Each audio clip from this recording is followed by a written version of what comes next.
Caticunsi, la voz de los territorios. Hoy en Caticunsi, la voz de los territorios, hablaremos sobre el departamento del Cauca con esperanza de paz y los desafíos para este año 2024. El día de hoy nos acompaña Asdrúbal Plaza Calvo, de la Comisión Étnica por la Defensa de la Paz y los Derechos Territoriales. Con más de 40 años en el movimiento indígena, acompañando procesos políticos, de profesión es abogado, magíster en estudios políticos y doctor en ciencias políticas y sociales. Buenos días, don Asdrúbal, y bienvenido a Caticunsi, la voz de los territorios. Buen día, Yana, muchas gracias. Encantado de saludarlos y estar aquí en este espacio. Mayor Asdrúbal, hoy en Caticunsi estamos hablando sobre el Cauca, con esperanza de paz y esos desafíos que existen para este año 2024. ¿Qué panorama podríamos dar de la situación que se está viviendo en el departamento del Cauca? Bueno, el departamento del Cauca ha sido históricamente, pues como todo el mundo sabe, de los más afectados por la violencia en el país, por diferentes violencias del país. Y los pueblos indígenas que habitamos ese territorio, pues tales como Nazas, Misaya, Nacona, entre otros, pues han sido particularmente vulnerables en todos sus derechos. Hay muchas masacres que se han planteado, que se han presentado. Todo esto también motivado en un panorama general que podríamos describir como la presencia de grupos armados al margen de la ley, sean guerrilla, disidencias, paramilitares, bandas criminales, narcotráfico, etcétera. Pero también ahí se ha presentado asesinatos selectivos, ¿no? Con líderes indígenas y defensores de los derechos humanos que son blanco continuo de los ataques, y eso ha forjado desplazamientos forzados, digamos, ha exacerbado de alguna manera también los conflictos por la tierra. Todo eso origina, obviamente, ya en el marco de lo que tú me planteas de las esperanzas que se debe tener con los el proceso de paz en territorio Cauca, pues diría yo que generan unos desafíos que requieren garantizar unos derechos para los pueblos indígenas, pero ya pasando de la retórica y del reconocimiento de los derechos, pasando a las acciones concretas. Yo diría, por ejemplo, a manera pues para desarrollar aquí, que hay varios retos. Por lo menos podríamos decidir unos 10 si quieren. Yo diría uno, por ejemplo, en cuanto a la implementación del acuerdo de paz. Hay un reto que es pasar ese acuerdo de las FARC, Sí. con las FARC, que desde 2016, que dejó un vacío territorial, un vacío de poder no formal, no estatal, que fue llenado por otros grupos, otros grupos armados. ¿Cuál sería el mecanismo para combatir ese reto? Pues hombre, indudablemente habrá que activar la Jurisdicción Especial de Paz, pero en asuntos que investiguen crímenes contra indígenas, un tema especial de crímenes contra indígenas que no se ha hecho. Un segundo reto tendría que ver con la autonomía y gobierno propio de los pueblos indígenas. ¿Qué tiene que ver con esto? ¿Cuál sería el reto ahí? Pues que a menudo desde el Estado incluso no se respetan las autoridades indígenas como debería ser. ¿Cuál sería el mecanismo para asumir ese reto? Pues yo digo que hay que fortalecer la Jurisdicción Especial Indígena, que pues sabemos que es reconocida por la Constitución Política. Un tercer reto tendría que ver con la seguridad y protección territorial y de los pueblos. ¿Por qué? Porque ahí en ese reto tendríamos que hablar que mientras los pueblos indígenas tienen una guardia desarmada solo con bastones, le toca enfrentarse a grupos armados con muy buen armamento. ¿Qué sería el mecanismo para trabajar ahí, para afrontar ese reto? Pues yo creo que podrían implementarse medidas cautelares desde la CIDH, ¿sí? Y realmente unos esquemas de protección más efectivos de la ONP. Otro reto tendría que ver con los derechos territoriales. Por ejemplo, el reto sobre el despojo de tierras. ¿Cuál sería el mecanismo? Pues aplicar las normas que tienen que ver con la reforma agraria, pero también con la entrega de tierras a los pueblos y cumplir sentencias de la Corte Constitucional que hay al respecto sobre los resguardos indígenas que a veces no se tienen en cuenta. Un quinto reto podría ser, por ejemplo, asumir de lleno lo que es el derecho fundamental a la consulta previa. ¿Por qué? Porque el reto aquí es cómo enfrentarse a los proyectos extractivos que se hacen sin consentimiento de los pueblos indígenas y que generan violencias. Eso tendríamos entonces, por ejemplo, un mecanismo que uno podría proponer, que es hacer cumplir el convenio 169 de la OIT sobre consulta previa, pues que en Colombia fue aprobado por la ley 21 de 1991. Un sexto reto tendría que ver ya con el enfoque realmente indígena, porque hay políticas que ignoran la cosmovisión de los pueblos indígenas y entonces se hacen aplicaciones normativas solamente desde la cosmovisión occidental y no se tienen en cuenta las especificidades culturales que hay en cada uno de los pueblos. ¿Cómo sería el mecanismo ahí para combatir esto? Sería pues realmente aplicar varios decretos, pero entre otros está el de la Ley de Víctimas Indígenas, que es decreto ley 4633 de 2011, que no ha tenido mayor efectividad precisamente por lo que decía al inicio, que se reconocen los derechos, pero la acción concreta no aparece. Digamos que un séptimo podría ser el que tiene que ver con el fortalecimiento organizativo. Sabemos que afrontamos en los pueblos, digamos, las cuestiones de cooptación de líderes, que pues para bien o para mal salen para algunos cargos de orden nacional y eso pues origina que haya como una especie de desmantelamiento de nuestros principales dirigentes y autoridades en los territorios, que no es tan fácil pues cubrirlos. Entonces yo creo que el mecanismo ahí es apoyarse en las organizaciones indígenas que hay en el Cauca, entre ellas está Autoridades Indígenas del Suroccidente AISO, está el CRI, como para citar las dos más connotadas que hay allá en el departamento. Digamos que un octavo reto podría ser el acceso a la justicia. ¿Por qué? Porque es que en el reto que asumiríamos en el acceso a la justicia tiene que ver con la impunidad que se ha generado en los crímenes que se cometen contra los pueblos indígenas. Hay total impunidad realmente.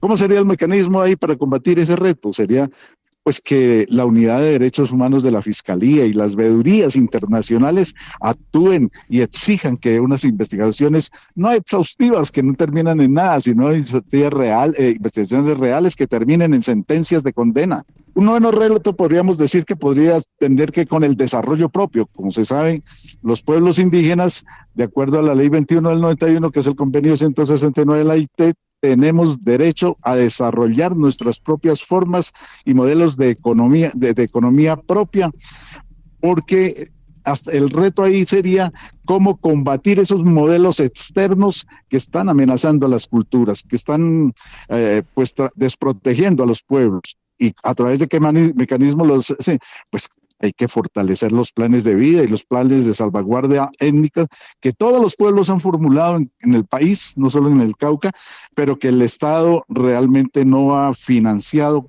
ni suficiente ni oportunamente para que se puedan combatir algunas causas de esos. Un último reto que yo diría tendría que ver con la visibilización internacional. Digamos que hay desconocimiento global de la crisis humanitaria que hay en el Cauca, particularmente en los pueblos indígenas. ¿Cómo se combatiría ese reto? ¿Bajo qué mecanismo? Pues yo diría que el relator especial de la ONU para pueblos indígenas debería apersonarse más de este caso del Cauca y realmente nutrir mejor sus informes con mecanismos que combatan estos retos que tenemos por delante. Así de manera global, estimada Johanna, creo que te podría presentar un panorama de lo que puede ser la situación actual de los desafíos por la esperanza de la paz en los territorios indígenas del Cauca. Gracias, Mayor Asdrúbal. En lo que va este año 2024 se han registrado 13 asesinatos de líderes sociales, 3 excombatientes firmantes del Acuerdo Final de Paz, 5 agentes de la Fuerza Pública, 2.000 desplazados y más de 500 confinados en el departamento del Cauca. Usted habla de una falta de garantías de los derechos de los pueblos indígenas y de que hay una impunidad. Podemos hablar de que hay una ausencia del Estado y que no se ha cumplido en su totalidad el Acuerdo Final de Paz para garantizar esa paz estable y duradera en los territorios y en este caso en el departamento del Cauca. Bueno, es que como tú anunciabas que soy un vocero nacional de la alta instancia étnica de paz. Allí hemos hecho una evaluación muy rápida sobre lo que es el cumplimiento en la implementación de los acuerdos de paz y particularmente en el cumplimiento del capítulo étnico de paz que los pueblos logramos concertar en ese acuerdo de paz como tercer actor político en los diálogos de La Habana. Si nosotros hemos venido insistiendo, digamos que en este gobierno le han querido meter todas las ganas del mundo, pero no hay los mecanismos ni hay los presupuestos suficientes. Entonces solamente con las ganas, con los deseos, pues esa vaina no va. Y el retraso que hay en la implementación del acuerdo de paz, particularmente en los pueblos étnicos, pues es muy avanzado, es decir, si se ha cumplido un 8%, máximo un 10% es mucho. ¿Y cuántos años van desde 2016? Ya vamos para 8 años. Y en 8 años decir que usted ha implementado el 7 o el 10%, pues eso realmente es una vergüenza. Y en eso sí creemos que no hay que quedarse con las ganas y con los deseos de decir, tenemos ganas de implementar la paz, pero no tenemos recursos. No, pues hay que valerse, hay que aliarse, hay que construir alianzas internacionales, si es del caso, valernos de las garantes de los acuerdos de paz. Y en el caso de nuestros pueblos indígenas o étnicos en general, pues habría que tener cuidado, habría que tener la disposición del gobierno para llamar a las organizaciones indígenas a que se trace un plan concreto de cómo es que se va a implementar. Nosotros hemos hecho un instrumento que identifica metas trazadoras, los objetivos, y eso está desde 2017. Desde 2017. Se debería sentar el gobierno con los pueblos indígenas, particularmente con la alta instancia étnica de paz, y la organización o la institucionalidad que dio paso a este acuerdo étnico de paz, que es la Comisión Étnica de Paz y Defensa de los Derechos Territoriales, realmente se pudieran aliar para mirar, no para concertar qué es lo que hay que implementar, porque eso ya está identificado, sino el cómo lograrlo, pero de verdad, para pasar, vuelvo y digo, de la oralidad, del discurso, pasar a las realizaciones y materializaciones concretas. Mayor Asdrúbal, con todo esto que se viene presentando, ¿qué medidas ha tomado el gobierno frente a estos hechos que se vienen presentando en su región? Bueno, es conocido públicamente que el gobierno actual ha determinado que hay que hacer un consejo de seguridad permanente allá, ¿no? Y bueno, eso ayuda, indudablemente que ayuda, pero es que el problema no es solucionar tiros con tiros. Eso pues, ayuda a estabilizar en una región, si es del caso, en un momento determinado. Lo que hay que hacer es ponerle cuidado a la otra, la parte social, ¿sí? Que es la parte productiva que está veremos en los territorios indígenas, por ejemplo. Entonces, hacer un consejo permanente, pues sí ayuda porque identifica cosas y se trazan acciones, pero eso es más desde un criterio, digamos, como de orden público. Nosotros queremos es realmente que haya presupuestos de inversión para implementar el capítulo étnico de paz en todos los territorios indígenas y étnicos en general de nuestro departamento. Mayor Asdrúbal, precisamente hablábamos de esas esperanzas y usted hizo un panorama, pero ahora dentro del tema que hablábamos era Cauca con esperanza de paz y cuáles eran esos desafíos para este 2024. Hablemos de esos desafíos que tenemos principalmente como pueblos indígenas, precisamente para llevar a una consolidación o a solidificar esos acuerdos que se llevan en las mesas de diálogo con el gobierno desde las organizaciones de gobierno a gobierno para poder garantizar esa paz en los territorios y que las comunidades puedan tener dentro de su vida cotidiana pues una tranquilidad. Bueno, son múltiples los factores que habría que asumir para que ese reto por la paz, por la esperanza de paz, pues tenga realmente un desarrollo satisfactorio. Pero yo diría que uno no puede, yo al inicio les di como 10 retos que pueden mostrar globalmente la dimensión del asunto, lo grave que es la cosa, pero yo diría que concretaríamos en uno solo. Es la implementación del capítulo étnico de paz con presupuesto. y con participación incidente de los pueblos étnicos. Es necesario que esa participación sea no para reunirlos y decirles los escuchamos. Ah, sí, ya tendremos en cuenta eso. No, porque eso es un saludo a la bandera. Es para llamar a los pueblos étnicos y la IAMPE en eso está dispuesto a trabajar siempre. Y es que tendríamos que mirar de ese capítulo étnico en cada territorio indígena que hay en el Cauca, en cada territorio afro que hay en el Cauca, mirar exactamente con la propia comunidad en territorio cómo ese plan de implementación del acuerdo del capítulo étnico aplica en su respectivo territorio. Y que cada uno de los territorios diga, bueno, nosotros tenemos múltiples necesidades, pero nuestra prioridad número uno es esta. Y entonces con todos los territorios priorizar cuál es esa y que el gobierno se comprometa a sacar adelante esa prioridad identificada en cada uno de los territorios por los propios actores, pero con presupuesto, porque si no eso se queda en discurso. En efecto, uno de los criterios más valiosos introducidos en ese acuerdo final de paz con respecto a otros niveles, pues a nivel nacional e internacional, tiene que ver con la incorporación del capítulo étnico que introduce pues a un enfoque también transversal, pues bajo la perspectiva de la paz para construir y también pues donde los pueblos indígenas deben ser protagonistas y las comunidades étnicas que dicho pues esto se ha dado un paso significativo, pero que es clave lo que dice el mayor Asdrúbal, presupuestalmente solidificar esos acuerdos debido pues a los graves ataques y desproporcionalmente hechos violentos que han afectado el territorio por el conflicto armado. Mayor Asdrúbal, enviémosle a los oyentes de Caticunsi, la voz de los territorios, ese mensaje de esperanza.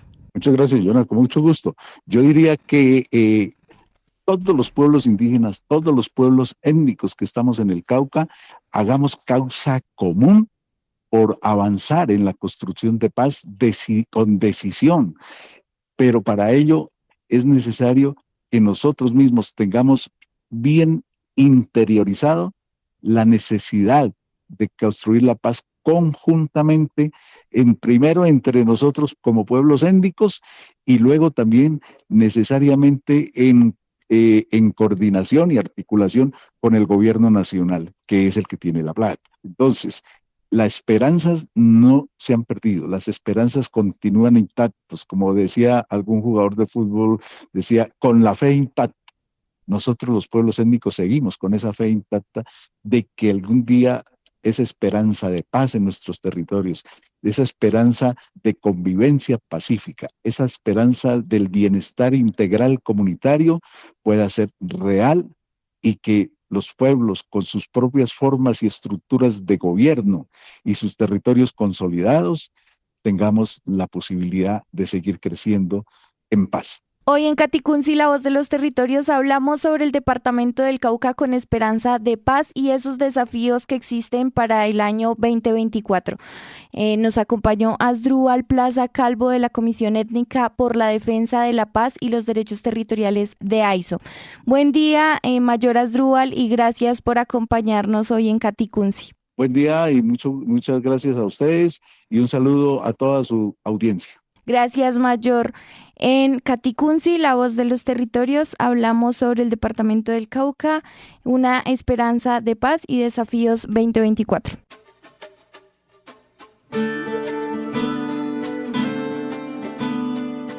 Defender los territorios indígenas es defender la vida. Caticunsi, la voz de los territorios.